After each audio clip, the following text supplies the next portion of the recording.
চোখের পানি ফেলে আল্লাহকে বলো, মাওলা বহুদিন তোমাকে নারাজ করেছি, আজ ওয়াদা করছি আর তোমাকে নারাজ করব না। আল্লাহ বলবে, বান্দা আমি এখনই তোর পেছনের সব মাফ করে দিলাম।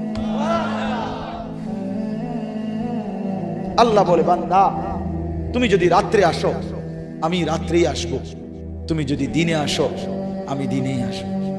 গুনাহ নিয়ে আসবা মাফ চাইতে রাতে, আমি আল্লাহ মাগফিরাত নিয়ে আসবো রাতে।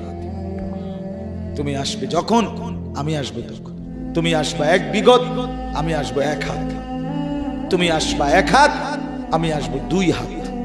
তুমি আসবা হাঁটতে হাঁটতে, আমি আসবো দৌড়তে দৌড়তে। আও না বান্দা, আও, দেও সেজদা দাও, গোলামি করো, বন্দেগী করো, আমাকে ডাকে।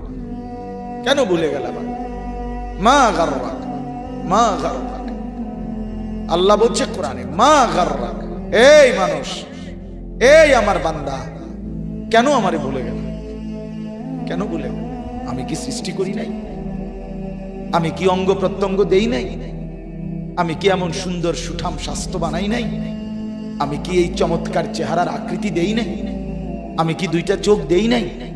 আমি কি একটা জিহ্বা দেই নাই? আমি কি দুইটা ঠোঁট দেই নাই? আমি কি তোমাকে বানাই নাই? বলে বলো না ছেলেরা, উত্তর দাও ভাই, রাত গভীরে উত্তর দাও। গভীর রাত, এখন কোটি কোটি মানুষ ঘুমায় গেছে। তুমি এখন বলো ইনসাফের সাথে, কত নারী দেখলে স্বপ্ন মিটবে? কত উলঙ্গ ছবি দেখলে তোমার তৃপ্তি হবে? হ্যাঁ, মোবাইলে কত নগ্ন ছবি দেখলে তোমার আউশ মিটবে? বলো ভাইয়া, বলো বলো বলো, একটা ছেলে বলো। পৃথিবীর কত লক্ষ নারী দেখলে তোমার আর দেখতে মন চাইবে না? কত উলঙ্গ ছবি দেখলে তোমার আর মন চাইবে না? যে মদখোর, যে নেশাখোর, সে তো আটলান্টিক মহাসাগরের ভরা মদ খেলেও তার তৃপ্তি হবে। যে জুয়ারি, সে জুয়া খেলতে খেলতে তার যদি ভিটা মাটি বউ বাচ্চাও দিয়া দেয়, তারপরেও তার জুয়ার নেশা যাবে। যে নারীতে আসক্ত, তার তৃপ্তি হয়। গুনাহ তৃপ্তি দেয় না, নাফরমানি তৃপ্তি দেয়। দুনিয়া একদমই অল্প, একদমই অল্প, একদমই অল্প, একদমই অল্প। আজকে যারা বৃদ্ধ মানুষ, আপনারা ভাবেন আপনি সেই ছোট্ট ছিলেন,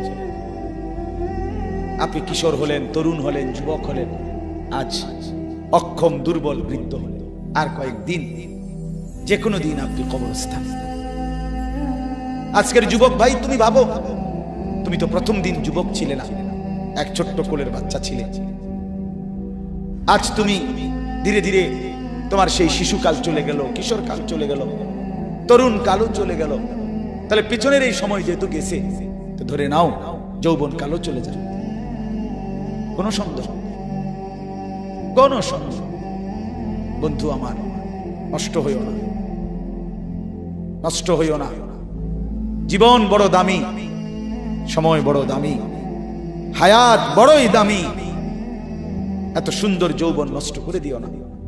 হাদিসের মধ্যে আছে, আল্লাহর নবী সাল্লাল্লাহু আলাইহি সাল্লাম বলছিলেন, লাকাদ হামামতু আন আমুরা ফিতিয়াতি, আমার মন চায় আমার যুবকদেরকে সঙ্গে নিয়ে আমি ঘরে যারা নামাজ পড়ে আমি তাদেরকে বের করে আনি, অথবা আমি তাদেরকে আগুন দিয়ে ঘর সহ জ্বালিয়ে দেই। নবীজির হাদিস এটা। নবীজি বলছে, আমার ইচ্ছে জাগে আমার যুবক সঙ্গীদেরকে নিয়ে আমি মুসলমানের ঘরে ঘরে গিয়ে বেনামাজি ঘরে নামাজ পড়ে তাদেরকে টেনে হিচড়ে বের করে আনি। কথা ছিল এই, কথা ছিল যুবক সমাজ গড়বে, কথা ছিল যুবক মানুষকে আল্লাহর দিকে ডাকবে, কথা ছিল যৌবনকাল আল্লাহর জন্য ওয়াকফ করবে। আজ দিয়া দিছে নারীর কাছে, জিনার ব্যভিচারের কাছে, মদ আর জুয়ার কাছে, মোবাইলের কাছে। আস্তাগফিরুল্লাহ, আস্তাগফিরুল্লাহ, আস্তাগফিরুল্লাহ। এক নারী এত দরকার, এক মেয়ে এত দরকার যে দুনিয়া ভুলতে হবে, আখিরাত ভুলে যেতে হবে, সমাজ ভুলে যেতে হবে। এক নারীর মধ্যে এতটা কি হয়ে গেল যে এটার পিছনে সারাক্ষণ সময় দিতে হবে। এটা কি এমন আশ্চর্য বস্তু? নারী আর পুরুষের, স্বামী আর স্ত্রীর মিলনেই তো পৃথিবীর সেই আদম হাওয়া থেকে এই পর্যন্ত মানুষের ধারাবাহিকতা। এটা তো একটা স্বাভাবিক প্রক্রিয়া। হাজারো কোটি মানুষ পৃথিবীতে স্বামী আর স্ত্রীর পবিত্র বন্ধন হইছে, তো সেটা তুমি একটু অপেক্ষা করলে তোমার জীবনেও আসবে। কথা বলেন না কেন? এটা একটা সহজ বিষয় না। আল্লাহ তাআলা আমাদেরকে বুঝার তৌফিক দান করেন।